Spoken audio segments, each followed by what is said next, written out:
नमस्कार दोस्तों, इन्वायरो अकेडमी पे आप सभी का एक बार फिर बहुत बहुत स्वागत है। बच्चों, कुछ और बहुत ही इम्पोर्टेंट क्वेश्चंस पे बात करेंगे इस वीडियो लेक्चर में। हमारा पहला क्वेश्चन जो है ये यूट्रोफिकेशन से रिलेटेड है। दो स्टेटमेंट दिए गए हैं। स्टेटमेंट वन आप ध्यान से पढ़ेंगे। स्टेटमेंट वन क्या कहता है? River and lake that have low biological productivity are said to be eutrophic. ये स्टेटमेंट गलत है। यूट्रॉफिक का मतलब होता है वेल न्यूट्रिस्ड। यूट्रॉफिक लेक वो होती हैं जिनमें प्रोडक्टिविटी अधिक होती है। स्टेटमेंट टू देखेंगे। River and lake that are rich in organisms and organic material are called as oligotrophic. ये स्टेटमेंट भी गलत है। बेसिकली इन्होंने यूट्रॉफिक और ओलिगोट्रॉफिक की जो डेफिनेशन है वो रिवर्स लिखी है। स्टेटमेंट वन जो है यहाँ पे ओलिगोट्रॉफिक आएगा और स्टेटमेंट टू में यूट्रॉफिक आएगा। दोनों को इन्होंने उल्टा लिखा है, इसलिए दोनों स्टेटमेंट जो हैं आपकी गलत है। Flex fuel engine in motor vehicle are those engine in which fuel जो होता है वो गैस आपका बायोफ्यूल और गैसोलीन दोनों फ्यूल को किसी भी रेशो में जो है हम यूज़ करते हैं तो उसको फ्लेक्स फ्यूल इंजन कहते हैं।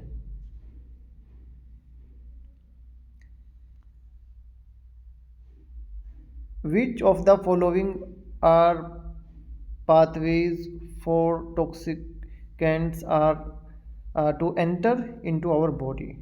इनहेलेशन, फिर आपका त्वचा के माध्यम से डर्मल, और जो है हम कुछ चीज़ खा लें, कुछ चीज़ पी लें। तो इस तरीके से देखें तो आपका इंजेस्ट करने पे डर्मल यानी कि आपकी त्वचा के माध्यम से, इनहेलेशन यानी कि सांस के माध्यम से, तीन पाथवे हैं जिनसे हमारे शरीर में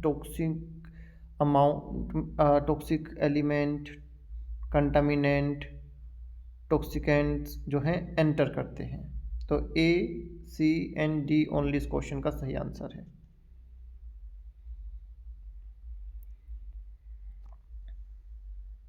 अगले क्वेश्चन में बेसिकली जो है हमसे पूछा गया है कि सभी लोग बहुत बात करते हैं क्लाइमेट चेंज पे। आजकल आप लोगों ने देखा होगा काफ़ी हॉट एक टॉपिक है। सभी कॉम्पिटिटिव एग्ज़ाम में एक क्वेश्चन जो है इसके अराउंड हमें देखने को मिलता है। क्वेश्चन इस प्रकार से है, in order to limit the rise in global temperature to 1.5 degree Celsius over pre industrial level, IPCC indicates that the world has to reduce the emission of greenhouse gases to the extent of 45% by the year of 2023। अगर हम 2030 तक अपने emission को 45% तक कम कर पाए तो हम अपने टेम्परेचर को 1.5 डिग्री सेल्सियस बढ़ने से रोक सकते हैं। देखिए,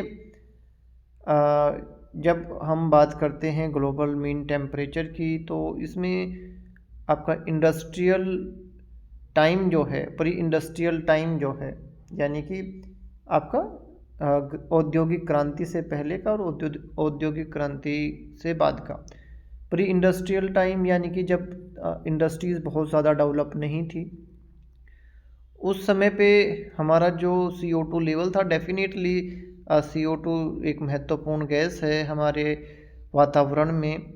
फोटोसिंथेसिस में इसका इस्तेमाल होता है, प्लांट इसको जो है अपटेक करते हैं फोटोसिंथेसिस के प्रोसेस में, और रेस्पिरेशन के माध्यम से ये रिलीज़ होती है। इसके अलावा वेटलैंड से बहुत सारी ऐसे प्रोसेस हैं जहाँ से हम देखते हैं कि CO2 रिलीज़ होती है। परंतु फिर भी जितने नेचुरल सोर्सेज रहे हैं, जितने नेचुरल सोर्सेज हैं, उन सभी नेचुरल सोर्सेज से CO2 इतनी मात्रा में नहीं रिलीज़ होता कि वो ग्लोबल वार्मिंग कॉज कर सके। बट जैसे जैसे इंडस्ट्रियल डेवलपमेंट हुआ, इंडस्ट्री सेटअप हुई, फॉसिल फ्यूल के बर्न करने का जो प्रोसेस है वो स्टार्ट हुआ, तो CO2 का अमाउंट जो है लगातार हमारे एटमॉस्फेयर में इंक्रीज़ हुआ। उसके साथ साथ हमारा जो ग्लोबल मीन टेम्परेचर है वो भी बढ़ा, और हम देख रहे हैं कि धीरे धीरे जो हमारा एनुअल मीन टेम्परेचर है वो बढ़ रहा है। अगर हम ये चाहते हैं कि हमारा जो एनुअल मीन टेम्परेचर है जो प्री इंडस्ट्रियल टाइम पे था उससे 1.5 डिग्री सेल्सियस ना बढ़े, तो हमें अपने इमिशन को रिड्यूस करना पड़ेगा। और कितना रिड्यूस करना पड़ेगा?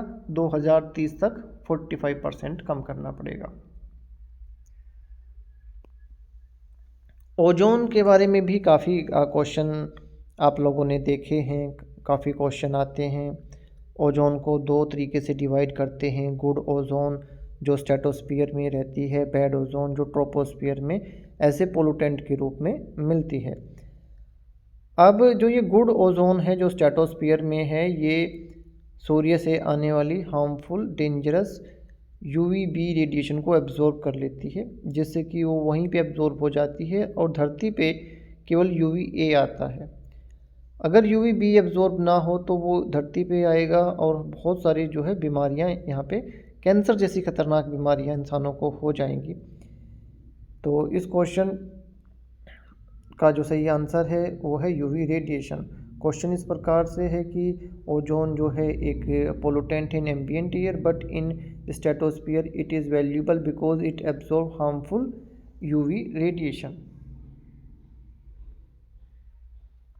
Point source and non point source of pollution पे हमने काफ़ी बात की है। पॉइंट सोर्स वो सोर्स होते हैं जिनको आसानी से आइडेंटिफाई हम कर सकते हैं, जैसे कि भाई एक सीवेज ट्रीटमेंट प्लांट का आउटलेट है, तो हमें पता है कि भाई इसका आउटलेट कहाँ पे है, वहाँ से जाके हम उसको मॉनिटर कर सकते हैं, देख सकते हैं। परंतु नॉन पॉइंट सोर्स वो होते हैं जैसे कि किसी भी बड़े एग्रीकल्चर लैंड पे जो है बारिश हो गया है किसी वजह से, वहाँ से फर्टिलाइज़र जो है वो बह जाता है, रन ऑफ हो जाता है, तो हम उसको कैसे आइडेंटिफाई कर सकते हैं कि कहाँ से रन ऑफ हो रहा है।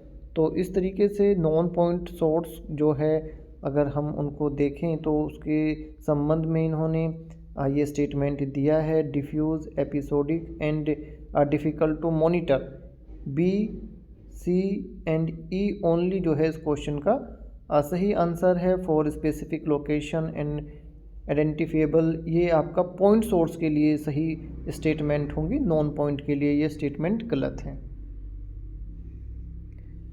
Which of the following are biofuel?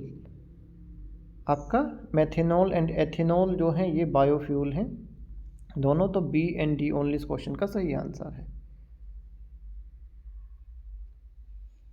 International Solar Alliance present post of president is held by India, बिल्कुल सही स्टेटमेंट है। United Nation of America is not a member of International Solar Alliance, ये एक गलत statement है। Statement 1 is true but statement 2 is false. Option number C इस question का सही आंसर है। UNFCCC जो है ये आपका अर्थ समिट हुआ था 1992 में रियो डी जेनेरियो में, वहाँ पे अडॉप्ट किया गया था। तो ये जो स्टेटमेंट 1 दिया है इन्होंने, United Nations Framework Convention on Climate Change was framed during Kyoto Protocol 1997, ये स्टेटमेंट गलत हो जाता है। Statement 2, Kyoto Protocol set the different limit for carbon emission for individual nations depending on their output before 1990, ये statement सही है। इस प्रकार से स्टेटमेंट 1 जो है वो इनकरेक्ट है, स्टेटमेंट 2 जो है वो करेक्ट है। ऑप्शन नंबर D इस क्वेश्चन का सही आंसर है। अगले क्वेश्चन में हमें दो लिस्ट दिए गए हैं, पहली लिस्ट में पोलूटेंट है, दूसरी लिस्ट में सोर्सेज हैं। तो पोलूटेंट की अगर हम बात करते हैं तो लेड जो है ये पेंट में यूज़ होता है, डिफरेंट काइंड ऑफ पेंट्स में हमें देखने को मिलता है। आपका मरकरी जो है बेसिकली ये आपके कंबशन ऑफ कोल से भी रिलीज़ होता है। देखिए थर्मल पावर प्लांट जो हैं वो रेडियो एक्टिव पोल्यूशन और आपके मरकरी पोल्यूशन दो ऐसे पोल्यूशन रिलीज़ करते हैं जिनका बच्चों को बहुत ज़्यादा ज्ञान नहीं होता है। इनको कार्बन डाइऑक्साइड के लिए, सॉक्स के लिए पॉपुलर माना जाता है, थर्मल पोल्यूशन के लिए भी पॉपुलर माना जाता है। बट जब भी बात होती है रेडियो एक्टिव पोल्यूशन की, तो रेडियो एक्टिव पोल्यूशन में हमारा ध्यान जाता है न्यूक्लियर पावर प्लांट पे, बट ये सत्य नहीं है।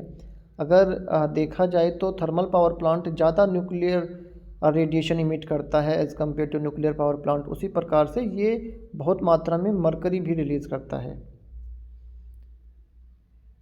ठीक है बच्चों। बेंजीन जो है ये आपका पेट्रोल से, और कैडमियम जो है बैटरीज से रिलीज़ होता है। तो इस प्रकार से ऑप्शन नंबर 1 जो है सही आंसर है। तो बच्चों ये PDF हमेशा की तरह आपके गूगल ड्राइव इस पे व्हाट्सएप ब्रॉडकास्ट लिस्ट में हमने फॉरवर्ड करा दिया है। वहाँ से आप लोगों ने देख लिया होगा, डाउनलोड कर लिया होगा इसको। लगातार सीखते रहिए, मुस्कुराते रहिए। अगर कोई ऐसा बच्चा है जो किसी कारणवश अभी तक हमसे नहीं जुड़ पाया है, तो बच्चे आप हमसे जोड़ सकते हैं। हमारा व्हाट्सअप नंबर जो है डिस्क्रिप्शन बॉक्स में दिया गया है। उस नंबर पे अपना नाम और ईमेल आईडी लिख के आपने हमें व्हाट्सअप करना है। इन्वायरो अकेडमी के नंबर को सेव कर लेना है।